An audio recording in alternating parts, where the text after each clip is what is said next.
আসসালামু আলাইকুম। সংবাদে আপনাদের সবাইকে স্বাগত জানাচ্ছি। আমি ফিরোজ তোহা। শুরুতেই সংবাদ শিরোনাম। বাংলাদেশের সর্বশেষ গুরুত্বপূর্ণ আপডেট সংবাদ আপনাকে স্বাগত। শুরুতেই সংবাদ শিরোনাম, পরে বিস্তারিত।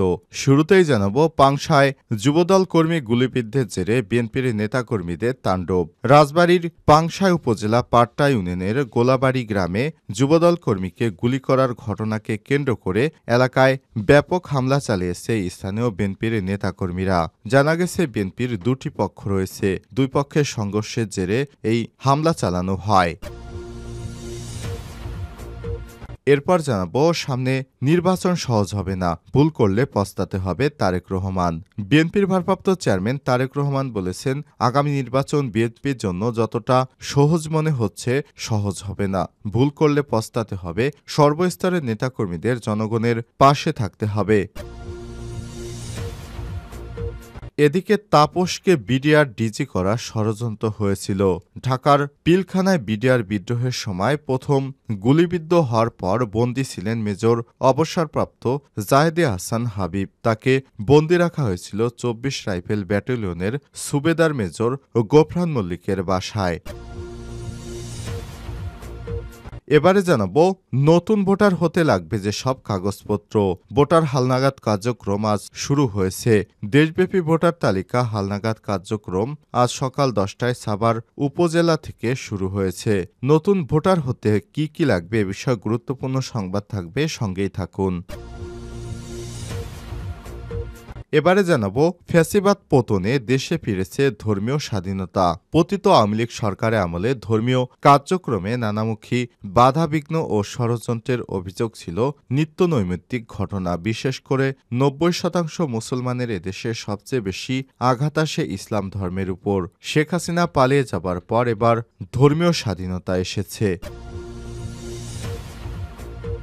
এবং সর্বশেষ জানাবো, স্বপ্ন দেখিয়ে জাতির ঘাড়ে শত শত বিলিয়ন ডলারের বিদেশি ঋণ করে গেছে হাসিনা। ২০৪১ সালের মধ্যে বাংলাদেশকে উন্নত রাষ্ট্রে পরিণত করার স্বপ্ন দেখিয়ে রূপকল্প ঘোষণা করেছিল শেখ হাসিনার আওয়ামী লীগ সরকার। নানা কথামালার ফুলঝুরি আর পরিসংখ্যান জালিয়াতির মাধ্যমে অর্থনীতির নানা সূচককে ফুলিয়ে ফাঁপিয়ে দেখিয়ে উন্নত রাষ্ট্রের অভীষ্ট লক্ষ্যে বাংলাদেশকে এগিয়ে যাচ্ছে এমন প্রচারণা প্রোপাগান্ডা ছিল তুঙ্গে। কিন্তু বাস্তবে জাতির ঘাড়ে রয়েছে ১০০ বিলিয়নের উপরে ঋণ।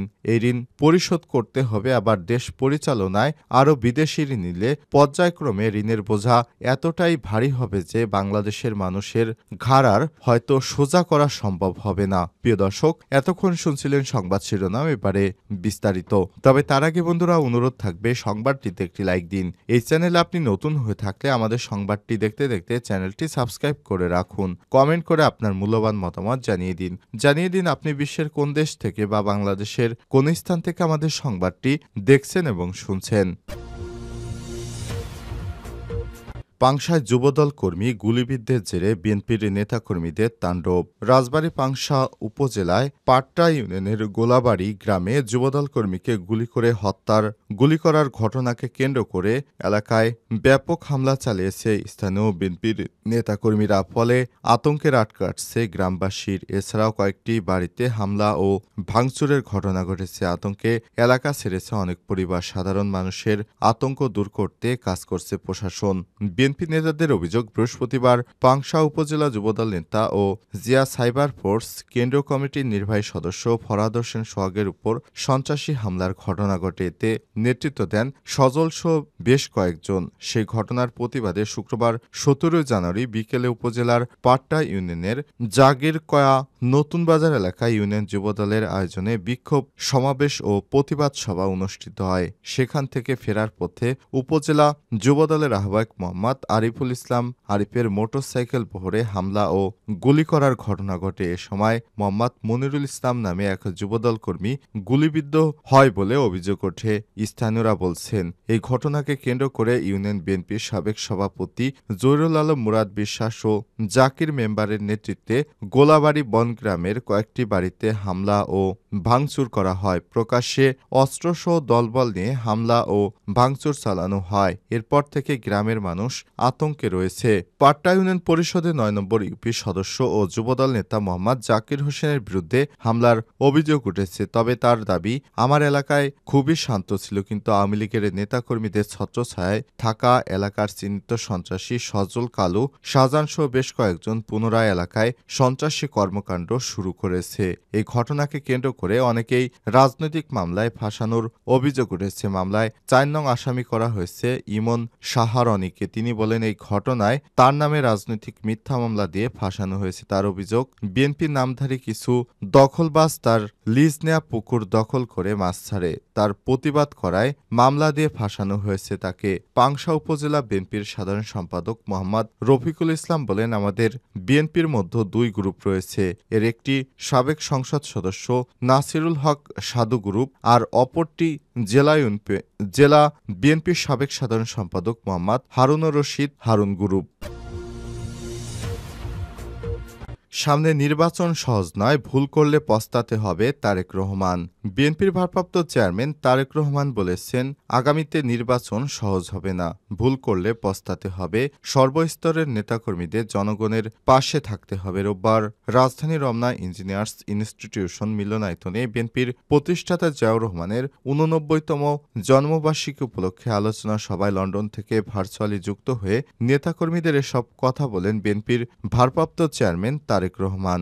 বিএনপির ভারপ্রাপ্ত চেয়ারম্যান বলেন, গত কয়েক মাস থেকে বলছে সামনে নির্বাচন, যত সহজ ভাবছেন সহজ হবে না। আপনারা মনে মনে যত বড়াই করুন না কেন, আরে বিএনপি তো শাখা প্রশাখা গ্রাম পর্যন্ত আছে, অন্যদের কি আছে? কিন্তু তারপরও জনগণের ম্যান্ডেট, জনগণ হচ্ছে আসল শক্তি। কারণ জনগণ হচ্ছে আমাদের সমর্থন, জনগণ হচ্ছে আমাদের শক্তি। জনগণ সঙ্গে না থাকলে কি হয় সেটা ৫ই আগস্ট বুঝিয়ে দিয়েছে। কাজেই আমরা যদি ভুল করি, জনগণ আবার একটা বুঝিয়ে দেবে আমাদের, তখন কিন্তু আমাদের পস্তাতে হবে, তখন কিন্তু হা হুতোষ করতে হবে। এ সময় নেতাকর্মীদের উদ্দেশ্যে তারেক রহমান বলেছেন, এখনো সময় আছে, আসুন আসুন আসুন, আমরা জনগণের পাশে থাকি, জনগণের সঙ্গে থাকি। অন্যায়ের বিরুদ্ধে প্রতিরোধ গড়ে তুলতে হবে। উল্লেখ করে বিএনপির ভারপ্রাপ্ত চেয়ারম্যান বলেন, কেউ যদি এমন কিছু করে যা আপনাকে, আমাকে, দলকে ক্ষতিগ্রস্ত করে, আমরা তার বিরুদ্ধে প্রতিরোধ গড়ে তুলব।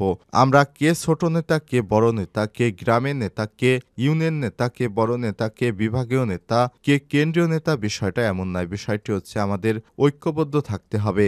ঐক্যবদ্ধ না থাকলে আমাদেরকেও সামনে আওয়ামী লীগের মতো পস্তাতে হবে বলেও জানান বিএনপির ভারপ্রাপ্ত চেয়ারম্যান তারেক রহমান।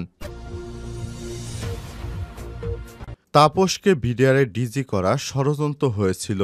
ঢাকার পিলখানায় বিডিআর বিদ্রোহের সময় প্রথম গুলিবিদ্ধ হওয়ার পর বন্দী ছিলেন মেজর অবসরপ্রাপ্ত জায়েদী আহসান হাবিব। তাকে বন্দী রাখা হয়েছিল ২৪ রাইফেল ব্যাটালিয়নের সুবেদার মেজর গোফরান মল্লিকের বাসায়। তার কাছেই জায়েদী শুনেছিলেন ব্যারিস্টার ফজলে নূর তাপসকে বিডিআরের ডিজি করা ষড়যন্ত্র করা হচ্ছে। শুধু তাই নয়, তার লোকজনকে ঊর্ধ্বতন পদে বসানোর পরিকল্পনা করা হয়।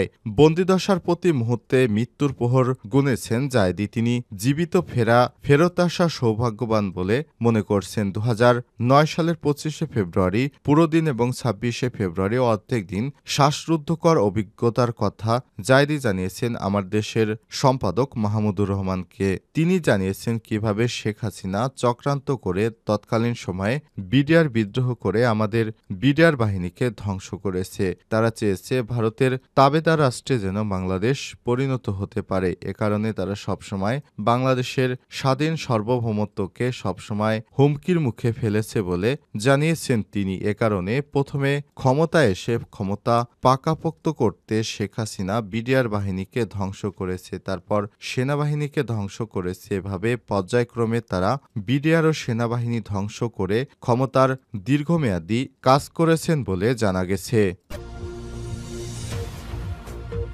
আজ থেকে ভোটার হালনাগাদ কার্যক্রম শুরু। নতুন ভোটার হতে লাগবে যেসব কাগজপত্র।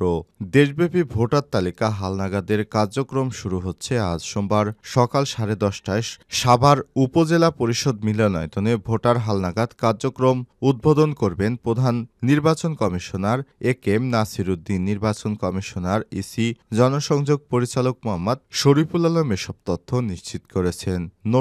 নতুন ভোটার হালনাগাদের জন্য যেসব কাগজ কাগজপত্র তথ্য সংগ্রহকারীদের দিতে হবে ১ ১৭ ডিজিটের অনলাইনের জন্ম সনদের কপি, ২ জাতীয়তা নাগরিকত্ব সনদের কপি, ৩ নিকটাত্মীয়ের এনআইডির ফটোকপি, পিতামাতা ভাইবোন ইত্যাদি এদের মধ্যে একজনের, ৪ এসএসসি অথবা দাখিল অথবা সমমান অথবা অষ্টম শ্রেণী পাশের সনদের কপি প্রযোজ্যের ক্ষেত্রে, ৫ ইউটিলিটি বিলের কপি, বিদ্যুৎ, গ্যাস, পানি, চৌকিদারি রসিদের ফটোকপি।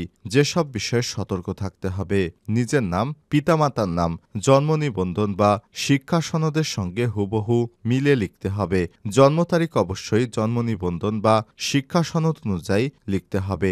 স্থায়ী ঠিকানা লেখার ক্ষেত্রে অবশ্যই ভোটারের প্রকৃত স্থায়ী ঠিকানা লিখতে হবে। ৩ কোনো অবস্থাতেই দ্বৈত বা দুইবার ভোটার হওয়া যাবে না। এক বিজ্ঞপ্তিতে ইসি জানিয়েছে, একাধিকবার ভোটার হওয়া আইনত দণ্ডনীয় অপরাধ। কেউ একাধিকবার ভোটার হলে আঙ্গুলের ছাপ পরীক্ষার মাধ্যমে তা সহজেই শনাক্ত করা যায়। তথ্য সংগ্রহের কাজ শেষ হলে আগামী ৫ই ফেব্রুয়ারি থেকে শুরু হবে ছবি তোলার কাজ। ১১ এপ্রিল পর্যন্ত তা নিবন্ধন কার্যক্রম চলবে।